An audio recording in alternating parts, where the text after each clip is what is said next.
مشرکین مکہ رسول کریم صلی اللہ علیہ وسلم کے بارے میں معاذ اللہ باتیں کرتے تھے تو حضور اللہ کے دیے ہوئے علم سے انہیں جان لیا کرتے تھے۔ ایک دن وہ باتیں کر رہے تھے تو باتیں کرتے کرتے نا مشرکین مکہ نے عجیب بات کر دی، نادان تھے نا، جانتے نہیں تھے، عجیب بات کر دی، کہنے لگے آہستہ بولو کہیں محمد صلی اللہ علیہ وسلم کا رب سن نہ لے، آہستہ بولو، اونچی بات نہ کرو، کہیں مصطفیٰ کریم علیہ السلام کا خدا سن نہ لے۔ تو اللہ نے آیت نازل کر دی، فرمایا نادانو وَأَسِرُّوا قَوْلَكُمْ، ابھی جہارو بھی، آہستہ بولو یا اونچا بولو۔ اور شارحین نے مفسرین نے لکھا ہے نہ بھی بولو، آہستہ بولو یا اونچا بولو، یا بے شک تم کوئی بات زبان سے ادا نہ بھی کرو، اِنَّهُ عَلِيمٌ بِذَاتِ الصُّدُورِ، رب تو تمہارے دلوں کے حال جاننے والا ہے، اسے تو پتہ ہے تم نے سینے میں کیا چھپایا ہے، حسد چھپایا ہے کہ رشک چھپایا ہے، عداوت چھپائی ہے کہ محبت چھپائی ہے، اسے تو پتہ ہے، اسے خبر ہے،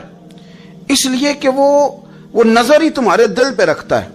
اسے پتہ ہے تمہارے اندر کیا ہے۔ ہم لوگوں نے نا اپنی سارے معاملات دنیا داروں سے، لوگوں سے، یاروں سے، دوستوں سے وابستہ کر لیے۔ ہمیں تعریف بھی بندوں سے چاہیے، ہمیں اچھے ہونے کا جو ڈگری ہے وہ بھی بندوں سے چاہیے، ہم بندے بڑے نیک ہیں یہ بھی لوگ کہیں تو پھر ہم مطمئن ہیں، ہم صحیح راستے پہ چل رہے ہیں یہ سند بھی بندوں سے چاہیے۔ ہر بات پر اعتماد خلق، ہر وقت لوگوں پر ہی دھیان، لوگوں پر ہی توجہ، لوگوں کے معاملات ہی ڈسکس کرنا، بھئی یہ تو تیرے ذمہ ہی نہیں، تجھے تو کہا گیا ہے کہ وَمَن يَتَوَکَّلْ عَلَى اللَّهِ، تو اپنے رب کی ذات پر بھروسہ کر، فَهُوَ حَسْبُهُ، وہ تیرے لیے دنیا میں بھی کافی ہو جائے گا، آخرت میں بھی کافی ہو جائے گا، وہ تیرے لیے کافی ہے تیرا رب رسول۔ تو اللہ رسول کی جانب توجہ کر۔ ہماری ساری معاملات بندوں کے ساتھ مطلب فلانے کو کیا مل رہا ہے، فلانا کدھر جا رہا ہے، فلانے کے پیسوں پہ میرا کتنا حق ہے، فلانا آگے نکل گیا، فلاں پیچھے رہ گیا، فلاں نے محبت سے نہیں دیکھا، فلاں نے یہ کر دیا، آپ ساتھ چھوڑیں۔ یہ تو ہر وقت تو ذکر آپ کو اللہ کا کرنا تھا، یا ایھا الذین آمنوا اذکروا اللہ ذکرا کثیرا وسبحوہ بکرۃ واسیلا، یہ جو آپ ہر وقت بندے کر رہے ہیں یہ تو آپ کو حکم ہی نہیں ہے، آپ نے تو ہر وقت اللہ اللہ کرنی تھی، تو جو کام کرنے کا تھا وہ چھوڑ دیا، جو نہیں کرنا چاہیے تھا اس پہ بحث شروع کر دی، پھر دل کے اندر مد و جزر خراب ہوتے ہیں، قلبی واردات بگڑ جاتی ہے، حسد پیدا ہوتا ہے، انسان کو لالچ پیدا ہوتا ہے، انسان حریص ہو جاتا ہے، انسان لوگوں سے عداوتیں پال لیتا ہے۔ کبھی ایسا کام نہ کرے۔ شہد بڑا میٹھا ہوتا ہے، عرب کے اندر ایک درخت پایا جاتا تھا، ایلوا اس کو کہتے تھے، اس طرح ہمارے ہاں نیم نہیں ہوتی، کڑوا ترین اس کا ذائقہ ہوتا ہے، اور آپ کچھ دیر اس کو پانی میں ڈال دیں تو پانی بھی سارا کڑوا ہو جاتا ہے، چونکہ اس کے خمیر میں رب کریم نے کرواہٹ رکھی ہے، اور حکمت ہے، اس کرواہٹ کا بھی اپنی جگہ فائدہ ہے۔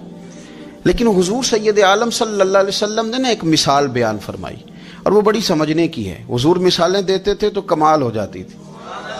بڑے سے بڑا ان پڑھ بندہ بھی اس کی روح تک بات اتر جاتی تھی۔ کریم محبوب علیہ السلام فرمانے لگے کہ اگر ایلوا درخت کے کچھ ٹکڑے شہد میں ڈال دیے جائیں نا تو شہد سے زیادہ میٹھی چیز کوئی نہیں ہوتی، تو حضور فرماتے ہیں کہ وہ ایلوا کا درخت جو ہے وہ شہد کو بھی بگاڑ دیتا ہے، اس میں کرواہٹ پیدا کر دیتا ہے، حالانکہ وہ بڑا میٹھا تھا، اپنی جگہ اس کی مٹھاس میں کوئی کسی قسم کی کمی نہیں تھی، لیکن وہ ایلوا کے درخت نے اسے بگاڑ دیا۔ اللہ کے محبوب فرماتے ہیں جس طرح ایلوا کا درخت شہد کو تباہ کر دیتا ہے نا، اس طرح حسد آدمی کے ایمان کو تباہ کر دیتا ہے۔ ایمان بڑی میٹھی چیز ہے، بڑی حسین چیز ہے، لیکن جب حسد آ گیا نا، حسد ہے کیا؟ حسد بندوں سے نہیں ہوتا، یہ سمجھ لیں۔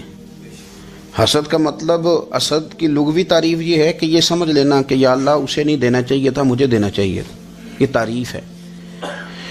تو حسد ہوتا کس سے؟ حسد دراصل بندے پہ نہیں کیا جاتا، حسد کا معنی یہ ہے کہ آپ اللہ کی تقسیم پر اعتراض کر رہے ہیں، آپ کا کہنا یہ ہے کہ یا اللہ یہ تقسیم ٹھیک نہیں ہوئی، معاذ اللہ یہ ادھر چلا گیا، یہ تو ادھر آنے والی چیز تھی، تو یہ آپ نے ڈائریکٹ جو مقابلہ شروع کیا، معاذ اللہ یہ تو آپ نے اللہ کی تقسیم کے ساتھ شروع کر دی، تو پھر دل میں بگاڑ آتا ہے، پھر انسان ٹوٹ پھوٹ کا شکار ہوتا ہے، پھر وہ کمزور پڑ جاتا ہے، پھر وہ ایسی باتیں کرتا ہے جو اس کے منصب کے مطابق نہیں ہوتی، کچی بات کرتا ہے، کمزور